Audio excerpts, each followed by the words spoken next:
So this is what I just purchased, an Aerocoast Jetpack 1 backpack. It stands 16 inches tall by 13 inches wide by about 8 inches in depth. As the name suggests, it can be used as a backpack, and I'll show you in a couple minutes. But it also is held just normally like a flight bag.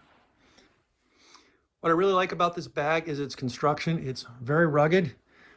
It does weigh 4.5 pounds, so it's a little bit maybe heavier than I would absolutely prefer, but I'll take a little extra weight for something that lasts a lot longer and that feels rugged and that stands up nice and straight, just doesn't flop and look like a sack that I'm holding. It has lots of capacity. I'll show you in a moment inside, but it can hold up to 2 EFBs. I think I can even probably put my laptop in here. It has a nice central storage space for putting food or clothing if I want, or other incidentals if I'm going on an overnight. It has a battery pack slots on the side. It has a place to put your sunglasses in.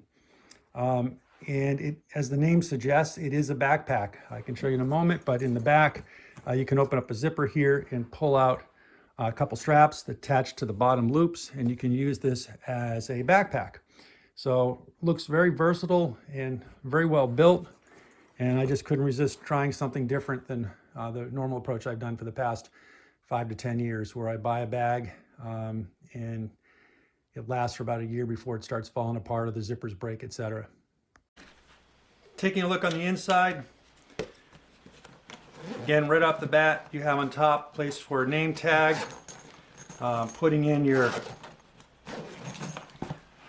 glasses or phone can go in there, nice and easy. The main center area has a huge compartment, kind of cooler type compartment, strap so you can carry it over your shoulder if you like. Bag here that looks like it could hold definitely an EFB, but most likely even a small laptop.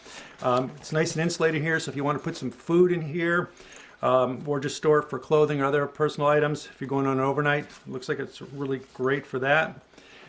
It is kind of rugged. The whole thing is kind of structurally quite sound. It's not going to be very floppy. On the front side of it here, you open up this main entrance and you see you've got area for putting a couple EFBs in here if you want as well. Places for cables and cords and other ancillary items that you might want to store in here in these pockets. I really like the zippers. They're really rugged zippers here. They're not cheap little zippers that traditionally that I've had just want to breaking off after about 6 months of use. Small pockets here as well for other items such as maybe batteries or chargers for your phone or your iPad. Again, sleeves, pockets in each one of them. Again, more pockets over here. Something for like a water bottle going in here. Again, another battery charger if you want for that. One item that I really like is, number one, you can see right through here, kind of sleeves through, so you could put this over a carry-on bag. Maybe I'll show that in a moment. But what I also like is you've got these straps that come out, and they can attach right to here, these loops. And as the name suggests, it is a backpack, and you can be used now as a backpack. So really versatile, very well made, very rugged, and has a lot of carrying capacity, and it's a lot neater than what I have been using for the past year and a half or so, and I'll show you that in a second. So here's my roller neck that I normally bring on travel, and what I again like about this new Aerocoast bag is the sleeve on the back of it that slides over the handle on the roller bag. Just goes down like that, and you can now use your hand here to hold it in place as you're going down through a terminal. So I really like that. It stays there and makes it so it's one kind of integrated unit when I'm walking, and I don't have to carry this separately on my backpack, on my back or on my shoulder. I can just have it resting on top of the rollerboard. So this is my current flight bag, and as you can see, it's kind of a sack. It's shredded many different places. The zipper is just kind of, or the fabric's just kind of separated from the main wall. on this pouch, as well as in the center pouch, and it just kind of flops. Yes, do I put quite a bit of stuff in it? I do, so maybe I'm overweighting it, if you will, but on the other hand, I really don't expect for an extra couple pounds in it that the bag should be shredding after 6 months, and that's typically what I get. Before this one, I had this smaller bag. Zippers were a huge problem. Within 2 or 3 months, the zippers were no longer working. It's light, it's a little bit smaller, but it was completely unfunctional because the zippers were always laying open. So looking at the old bag and comparing it to my new one, the new one is a little taller, but from a dimensional perspective, it's probably smaller. It's, again, 16 inches tall by 13 inches wide by 8 inches deep. And this one, flopping around, looks more like about 18 inches by about a foot in width by about 13 inches tall. So this one, again, just looks neater, cleaner, and has, I believe, capacity equal to what I had before and shouldn't fall apart. I'm going to show you a little bit what I've already got in it.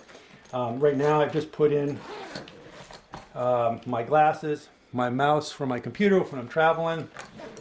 I'm going to show you if I can pick my large laptop. It's a 15-inch laptop. So here's this pouch inside. It's got a nice protective lining on it in the back side, so nothing's going to damage it from the outside. And it sits in there nicely, and this top can still close, and fits quite well. So I'm happy with that. Take a look at some of the other things I'm going to transfer from my old flight bag to this new one. So as a flight instructor, these are the typical items I carry in my flight bag, starting down here at the bottom. Of course, a headset. This is some Bose A20s. Various cables and connectors to power various pieces of electronics, recharging my EFB. For my GDL 50 here, this is an ADS-B in receiver that I use in my own aircraft, or even some of the aircraft that I use for flight instruction that may not have ADS-B in. Keys for various hangars and planes, a sectional, of course the EFB itself, plotter and E6B to part of ground lessons, of course some pens and pencils, a small aircraft for demonstration or discussion purposes, flashlight mounted with a strap on it so I can have it on my neck when I'm flying at night, head flashlight as well. And so all these things we're going to go ahead and put into this new flight bag and see how well it fits.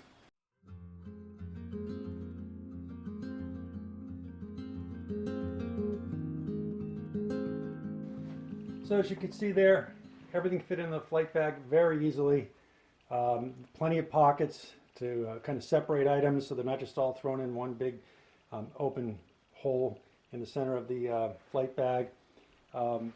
Again, flight bag looks so much neater, so much more cleaner, and so much more rugged than what I had before. I'm really excited to start using this going forward. So as you can see, everything went into that bag very easily. It went in organized because of all the different sleeves and pockets. And I'm just really pleased on what it looks like it's going to be able to do for me. And I'm not sponsored by Aerocoast. I just have gone through so many flight bags over the years. And when I got a chance to take a look at this one before I purchased it and saw the kind of construction of it, I thought this one's for me. And from what I can see, I think it's going to be a great one. I just wanted to make sure other people had a chance to consider this flight bag versus buying the typical ones you get at the various flight training websites out there. Anyways, hope you liked this video. If you did, consider hitting the like button, subscribing to the channel, and hitting the notification bell so you get notified when I come out with my next video.